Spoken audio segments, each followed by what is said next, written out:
오늘 12월의 마지막 날입니다. 이 아침을 말씀으로 여러분과 함께하게 된 것이 참 은혜입니다. 이 하루가 그 어느 날보다 값지고 보석 같은 하루가 되기를 축복합니다. 오늘로써 길고 길었던 욥의 고난의 여정이 마무리되게 됩니다.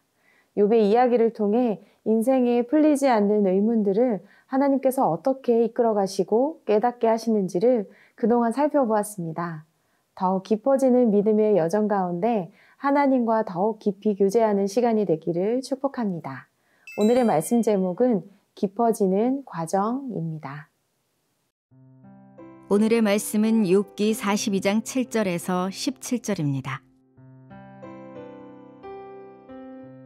여호와께서는 욥에게 이 말씀을 마치시고 나서 대만 사람 엘리바스에게 말씀하셨습니다. 내가 너와 내 두 친구에게 진노했다. 너희는 나에 대해 내 종 욥처럼 옳게 말하지 않았다.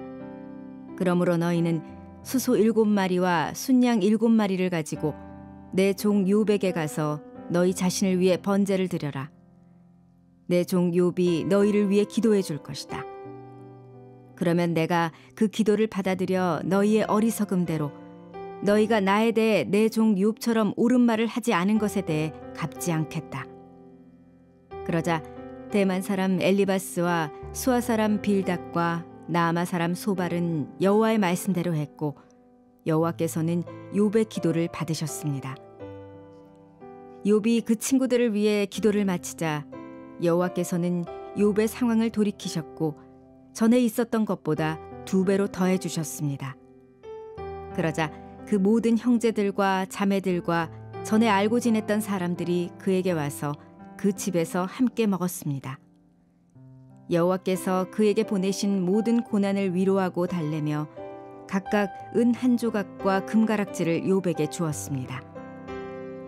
여호와께서는 욥의 말년에 초년보다 더 많은 복을 주셨습니다. 그리하여 그는 양 14,000마리, 낙타 6,000마리, 소 1,000쌍, 암낙이 1,000마리를 갖게 됐습니다. 그는 또 7 아들과 3 딸도 얻었습니다. 그는 큰 딸을 여미마, 둘째 딸을 그시야, 셋째 딸을 게렌 합북이라고 이름 지었습니다. 온 땅에서 욥의 딸들만큼 아름다운 여인들은 찾아볼 수 없었고 그 아버지는 아들들에게 준 것처럼 딸들에게도 유산을 나누어 주었습니다. 이후로 욥은 140년을 더 살면서 아들들과 손자들, 나아가 4대 자손까지 보았습니다. 그러고 나서 욥은 나이 들어 수명이 다해 죽었습니다. 8절의 말씀을 읽겠습니다. 그러므로 너희는 수소 7마리와 순양 7마리를 가지고 내 종 욥에게 가서 너희 자신을 위해 번제를 드려라. 내 종 욥이 너희를 위해 기도해 줄 것이다. 그러면 내가 그 기도를 받아들여 너희의 어리석음대로 너희가 나에 대해 내 종 욥처럼 옳은 말을 하지 않은 것에 대해 갚지 않겠다. 하나님께서는 욥에게 말씀하신 후 대만 사람 엘리바스에게 그와 두 친구에게 진노하셨다고 얘기하십니다. 그래서 욥의 세 친구들이 수송아지 7과 순양 7을 취해서 욥에게 가서 욥의 기도를 통해 하나님께 그들을 위한 번제를 드리라는 명령을 내리십니다. 고대 사회에서 숫송아지, 순양 각 7마리는 결코 작은 재물이 아닙니다. 레위기에 보면 제사장이나 온 회중이 죄를 지었을 경우 숫송아지 1마리로 속죄제를 드렸습니다. 일반 사람이 죄를 지으면 암염소 1마리로 속죄제를 드렸습니다. 그런데 숫송아지와 순양 7마리라니요. 그만큼 하나님께서는 욥의 친구들의 잘못을 중요하게 여기셨음을 알 수 있습니다. 생각해보면 욥의 친구들이 사람의 기준으로 볼 때 그렇게 심각한 잘못을 저질렀다고 할 수 있나요? 그들이 흉악한 죄를 지은 것은 아니었습니다. 다만 하나님에 대해 잘 알지도 못하면서 마치 자신들이 가장 잘 알고 있는 것처럼 그들의 지식에 근거하여 욥을 정죄하며 무례하게 굴었죠. 이것에 대해 하나님은 아주 중요하고 심각하게 다루십니다. 왜냐하면 그들은 하나님의 위치에 서서 다른 사람을 함부로 판단하고 정죄했기 때문입니다. 자신이 아는 하나님이 가장 온전한 하나님인 양 그 기준에 맞춰 하나님을 높이는 듯 하면서 교묘하게 자신들이 높아졌기 때문입니다. 결국 대만 사람 엘리바스와 수아 사람 빌닷과 나아마 사람 소발은 하나님의 말씀대로 실행합니다. 그리고 하나님께서는 그들을 위한 욥의 기도를 받으셨습니다. 이 과정을 통해 욥의 친구들은 그들의 교만에 대한 죄를 용서받고 욥은 친구들의 비난으로 억울하고 힘들었던 마음이 회복하게 되었습니다. 여러분, 하나님께서는 교만을 지극히 싫어하십니다. 그래서 그것에 대해 회개하게 하십니다. 혹시 자기중심적인 우월감을 가지고 있나요? 또는 하나님에 대해서만큼은 자신하시나요? 어떠한 이유든 교만은 하나님께 속한 권리를 자기 것으로 하려는 것이기 때문에 하나님은 교만한 자를 낮추십니다. 그리고 하나님에 대해 바로잡아 주십니다. 하나님의 자리에 앉으려는 마음이 틈타지 않도록 여러분 주변의 친구들을 사랑으로 대하길 축복합니다. 판단하기보다는 용납하고 존중해 주세요. 하나님께서 또 다른 깨달음을 주시고 믿음의 성숙이 일어나도록 도와주실 것입니다.